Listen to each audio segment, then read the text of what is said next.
Hi friends, कैसे हैं आप सब। आई होप कि अच्छे होंगे। तो अगर आप बिहार से हैं तो आप लोगों के लिए एक बहुत बड़ी वैकेंसी फिर से नज़र सामने आ रहा है।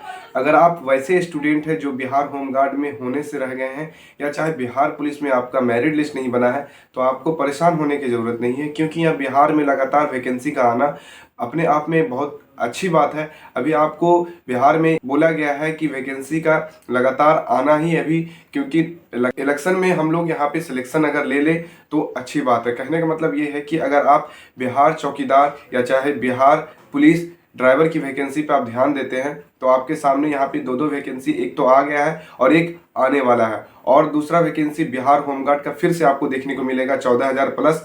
तो इन सब चीज़ों पे मैं बात करने वाला हूँ। मगर यहाँ पे जो वैकेंसी है इसके योग्यता क्या होने वाला है, क्या डिटेल्स रहने वाला है, कितने आपका दौड़ होगा, क्या आपका फिजिकल पे होने वाला है, क्या आपका परीक्षा होगा, कितने एज वाले इसमें भर सकते हैं फॉर्म, इन सब चीज़ों पे बात करने वाला हूँ। क्या सैलरी रहने वाला है, इन सब चीज़ों पे बात करने वाला हूँ बिहार चौकीदार की वैकेंसी पे। तो आइए बिना किसी देरी के, अगर आप मेरे चैनल पे न्यू आए तो चैनल को सब्सक्राइब कर लीजिए और बिना किसी देरी के वीडियो को स्टार्ट करते हैं। फ्रेंड्स, यहाँ पे आपके सामने बिहार थाना चौकीदार की जो वैकेंसी है आपके सामने यहाँ पे दिख रहा होगा। मैं आपसे एक बात कहूँ कि यहाँ पे जो क्या क्या योग्यता रहने वाला है, कब तक आएगा फॉर्म डेट क्या है, एज क्या है, सैलरी क्या है, कुल पद 10,800 है कि 20,000 पद है, यहाँ पे इन सब चीज़ों पे मैं क्लियर कर दूंगा। तो चलिए बिना किसी देरी के हम आपको बताते हैं। तो यहाँ पे आप देख पा रहे होंगे बिहार जिला चौकीदार का जो एक पेपर कटिंग वायरल हुआ था, क्या वो पेपर कटिंग असली है या डुप्लीकेट है, ये भी मैं आप देखिए। यहाँ पे लिखा हुआ है 20,000 चौकीदार को प्रोन्नति का रास्ता हुआ साफ। अब यहाँ पे ये क्या है, 20,000 चौकीदार, क्या वैकेंसी 20,000 आने वाला है कि वैकेंसी 10,800 होने वाला है, इन सब बातों पे आप ध्यान देगा। तो देने वाली बात यह है कि 20,000 चौकीदारों को प्रोन्नति का रास्ता हुआ साफ। इन लोगों का जो मामला है, पहले से जो बिहार चौकीदार है, इन लोगों का मामला जो कोर्ट में चल रहा था, उस मामले पे आप इसका फैसला आ चुका है कि जितने भी चौकीदार हैं इन सब चौकीदारों को प्रमोशन दिया जाएगा, वेतन में बढ़ोतरी होगी और भी बहुत सारे अन्य सुविधाएं दिए जाएंगे। ऐसा यहाँ पे सुप्रीम कोर्ट मामला दर्ज था और सुप्रीम कोर्ट में ये मामला क्लियर कर दिया गया था। अब मैं आपको एक बात बता दूं, यहाँ पे लिखा हुआ गृह विभाग ने जारी किया आदेश, चौकीदार समूह गो में होंगे प्रोन्नतर। अब जो हम लोग भी जो होंगे ना, जो हम लोग की वैकेंसी होगी और हम लोग जो वैकेंसी में करके जाएंगे तो हम ग्रुप सी में कहलाएंगे, ना कि ग्रुप डी में। आप इस बात को ध्यान रखें। पहले जो लोग जितने भी हैं सब ग्रुप डी में कहलाते थे, जिस वजह से उनको वेतन कम मिलता था, कोई प्रमोशन नहीं होता था, जिस वजह से इन लोगों ने केस किया और केस में ये लोग जीतने के बाद हम लोगों को भी फायदा हो गया है, ताकि हम लोग ग्रुप सी में यहाँ पे वैकेंसी जाएंगे। यहाँ पे कोर्ट के में मामला होने के कारण मिलेगा वेतन में उच्चतर प्रभाव। देखिए लिखा हुआ ना साफ तौर पे, हम लोग को भी मिलेगा और जो पहले से बिहार चौकीदार हैं उनको भी मिलेगा। आदेश की प्रति सभी जिलों में कार्रवाई के लिए भेज दी गई है। देखिए है ना, बोला गया ना, सभी जिलों में भेज दिया गया है। अब आप ये बिहार होमगार्ड की वैकेंसी जब तक होगा नहीं तब तक हम लोगों के लिए कोई नोटिस यहाँ पे आएगा नहीं।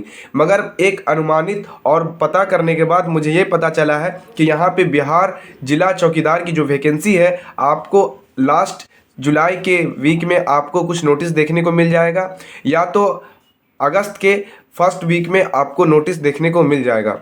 यहाँ पे मैं एक बात और बता दूँ कि 20,000 से अधिक चौकीदार प्रोन्नति अभी जो कर रहे हैं इनको मिलेगा फ़ायदा। और हम लोगों के लिए क्या है कि हम लोगों के लिए 10,800 यहाँ पे आने वाली है नेक्स्ट वैकेंसी। अब बात एज जो जनरल वाले का रहने वाला है, 18 वर्ष से लेके 37 वर्ष यहाँ पे अधिकतम होगा, और ओबीसी ईबीसी 40 वर्ष अधिकतम यहाँ पे, और एससी एसटी 42 वर्ष यहाँ पे अधिकतम है। योग्यता क्या रहने वाला है, तो योग्यता यहाँ पे 10th पास यहाँ पे रहने वाला है। और फिजिकल की बात करते हैं तो टोटल नंबर यहाँ पे 50 रहने वाला है। अब आप कहेंगे 50 नंबर में कैसे आपको मालूम है, मैं इसलिए बता रहा हूँ क्योंकि ये पहले जब भी आएगा तो औरंगाबाद में आएगा। औरंगाबाद में पिछली वैकेंसी में कुछ इसी तरह से प्रोसेस रहा था। फिजिकल में रनिंग के लिए आपको यहाँ पे 25 नंबर दिए जाएंगे, रनिंग के लिए आपको यहाँ पे 25 नंबर दिया जाएगा, और यहाँ पे 25 नंबर आपका ऊंची कूद और लंबी कूद में रखा जाएगा। 25 नंबर आपको ऊंची कूद और लंबी कूद में यहाँ पे रखा जाएगा हाई जंप लॉन्ग जंप के लिए। 25 कूद में मतलब यहाँ पे 12.5 पॉइंट यहाँ पे दोनों में रहेगा। इसलिए मैं कह रहा हूँ कि 100% आप लोग अपने रनिंग को ना छोड़ें, ताकि रनिंग इंक्रीज होने में थोड़ा सा समय लगता है, जिस वजह से आप अभी बिहार होमगार्ड में वैकेंसी नहीं ले पाए, मतलब वैकेंसी में आप नहीं जुड़ पाए। कहने का मतलब ये है कि आपका रनिंग अगर अच्छा रहता तो आप बिहार होमगार्ड में सिलेक्शन ले पाते। तो इसलिए आप वैकेंसी में अब देखते हुए रनिंग करते रहें, ताकि आपका रनिंग बेहतर रहे और हमसे जुड़े रहें, ताकि हम आपको अच्छे रनिंग करने में मदद करते रहें।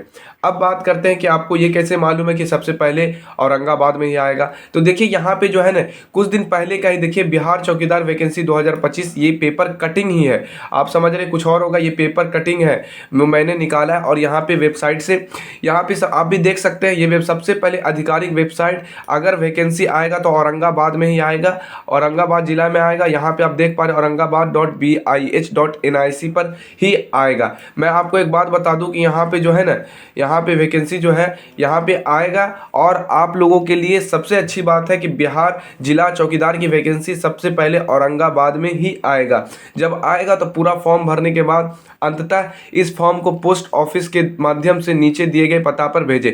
ये उन लोगों का पता है, जब आएगा तो हम लोगों का पता, अपने अपने डिस्ट्रिक्ट का खुद पता चल जाएगा। तो मैं आप लोगों को यही बता रहा था। उसके बाद यहाँ पे नीचे क्या क्या डॉक्यूमेंट्स जरूरी है, क्योंकि अगर डॉक्यूमेंट्स आपको पता नहीं होगा तो आप फॉर्म भर नहीं पाएंगे। तो यहाँ पे देखिए डॉक्यूमेंट जो है, यहाँ पे शैक्षणिक योग्यता प्रमाण पत्र जो होना चाहिए वो मैट्रिक का मार्कशीट सर्टिफिकेट यहाँ पे आपके पास होना बिल्कुल अनिवार्य है, 1 नंबर में। दूसरी नंबर की बात करते हैं तो आधार कार्ड आपके पास होना चाहिए। निवास प्रमाण पत्र जिसको बोलते हैं आवासीय। तीसरा जाति प्रमाण पत्र जिसको बोलते हैं जाति जिसका भी लगेगा, EWS या NCL, ये होना चाहिए आपके पास, तो आप फॉर्म को भर पाएंगे। आचरण, चालू आचरण प्रमाण पत्र जिसको बोलते हैं कैरेक्टर सर्टिफिकेट, ये भी आपके पास होना जरूरी है। साइकिल जो चलाने का जो यहाँ पे बताया गया है वो 3 स्टेप में यहाँ पे साइकिल पे आपको कूदना है। 3 स्टेप पे साइकिल पे आपको यहाँ पे कूद के चढ़ना है। उसके बाद तब आपको साइकिल चलाना है, तभी आप इसके लिए सफल माने जाएंगे साइकिल में। यहाँ पे देखिए दिव्यांग के लिए जो पत्र है वो लगाएंगे, दिव्यांग वाले। यहाँ पे स्वतंत्रता सेनानी से आश्रित प्रमाण पत्र यदि है तो वो लगाएंगे। और हाल ही में 2 रंगीन पासपोर्ट फोटो, पीछे नाम पद का नाम और पता लिखा होना चाहिए।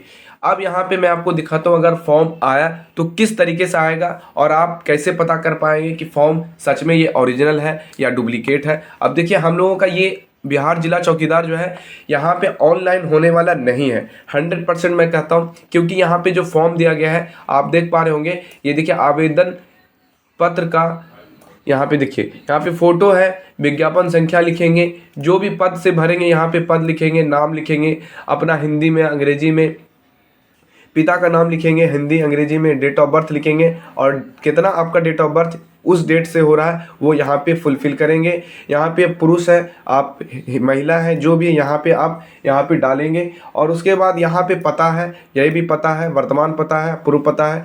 आप यहाँ पे मोबाइल नंबर डालेंगे। बहुत सारी ऐसी चीज़ें हैं जो शारीरिक दक्षता विकलांग है तो डालेंगे, नहीं है तो आप नहीं करेंगे।